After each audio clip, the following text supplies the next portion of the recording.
remercier d'être venu malgré la météo hostile et dire simplement qu'en 2017, dans le cadre de la défense des migrants, le maître mot sera toujours résistance. Résistance par rapport à l'indifférence et résistance par rapport aux politiques qui sont menées en France, en Europe et dans le monde dans le domaine des migrants, qui font des migrants des personnes qui sont toujours considérées comme un problème dans le meilleur des cas et bien souvent un danger et un ennemi à combattre. On résistera à ces politiques d'abord parce qu'elles ont des conséquences dramatiques immédiatement. En 2016, il y a un triste record qui a été battu, il y a plus de 5000 personnes qui sont mortes en essayant de rejoindre l'Europe. Tu veux présenter la CIMAD ? Oui, alors la CIMAD c'est une association de défense des migrants, des réfugiés, des demandeurs d'asile qui est née en 1939 pour aider au départ les personnes d'Alsace et de Lorraine qui fuyaient devant l'armée nazie. Et la CIMAD a continué au fil des décennies à aider tous les migrants en fonction des grands mouvements historiques. Dans les années 70, c'était les personnes qui fuyaient les dictatures de Pinochet et d'Amérique du Sud. Et on continue aujourd'hui en menant plusieurs actions. Notre cœur de métier, entre guillemets, c'est la défense des droits et la défense juridique. On accompagne les personnes en faisant sur Clermont des permanences juridiques tous les mercredis matins dans notre local de la CIMAD rue Marmontel et les jeudis soirs avec la Ligue des droits de l'homme et RESF. On fait également des cours de français, langue étrangère, des visites en prison, à la prison de Riom, des actions dans le domaine de l'hébergement, parce que l'hébergement c'est toujours un gros souci à Clermont comme dans beaucoup de villes en France.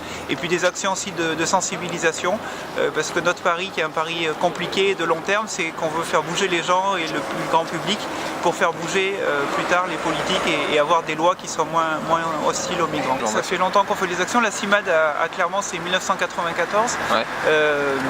On a par rapport aux élus locaux, il y a des réactions qui sont diverses. Il y a d'une part un soutien pour certaines actions qu'on mène. Par exemple, le festival Migre en Scène qu'on organise au mois de novembre, la mairie nous met à disposition gratuitement un certain nombre de salles municipales. Il y a aussi un accompagnement qui est fait pour les personnes qui obtiennent le statut de réfugié qui est important. Mais ce qui est aussi problématique au niveau local comme au niveau national et sur lequel nous on n'est pas d'accord du tout, c'est un espèce de double discours où il y aurait d'un côté des bons réfugiés venant de Syrie par exemple et des migrants qu'on qualifie un peu de migrants économiques pour les stigmatiser qui viendraient d'autres pays, notamment de l'Est de l'Europe et qui eux seraient, je cite, auraient vocation à retourner dans leur pays et pas à s'intégrer en France. Et donc par rapport à ces discours, nous évidemment on est en désaccord parce que notre idée c'est que les personnes qui fuient leur pays, d'abord elles sont peu nombreuses, il n'y a que 3% de migrants dans le monde et qu'on ne fuit pas son pays sans avoir une bonne raison de le faire et qu'on pense que la France a évidemment les moyens d'accueillir ces personnes qui sont aussi une richesse pour notre pays. Et je ne parle pas que de l'économie mais aussi de la culture et de la richesse humaine.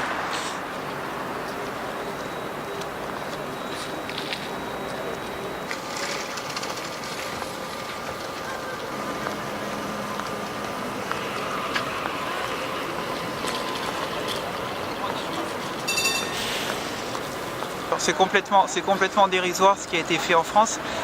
Les principaux pays d'accueil des migrants, c'est pas du tout des pays européens, encore moins la France. Pourquoi ? Parce que ça coûte cher, c'est compliqué, c'est dangereux de migrer d'un pays du Sud vers un pays du Nord, un pays lointain. Les pays d'accueil des Syriens, c'est la Turquie, c'est le Liban, c'est la Jordanie, c'est des pays proches. L'Europe a accueilli un nombre très minime de migrants. Certains pays un peu plus que d'autres, comme l'Allemagne ou la Suède. La France, c'est un effort complètement ridicule et dérisoire qui a été effectué. La France s'était engagée à accueillir 30 000 Syriens dans le cadre d'une politique européenne de répartition. Donc déjà on peut se dire que 30 000 personnes dans un pays de 66 millions d'habitants qui est un des plus riches du monde avec les logements vides qui existent, c'est dérisoire. Mais sur ces 30 000 personnes, on est aujourd'hui qu'à 6 ou 7 000 personnes qui effectivement ont été accueillies.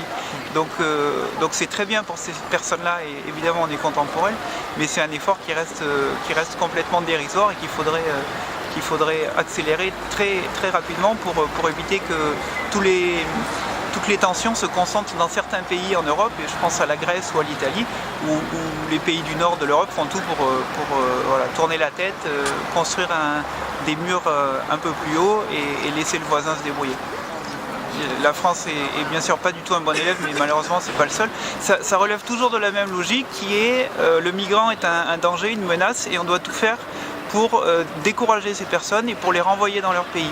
tout faire pour les décourager, c'est d'abord les mettre dans des conditions complètement inhumaines au niveau de l'hébergement, au niveau des besoins fondamentaux des personnes.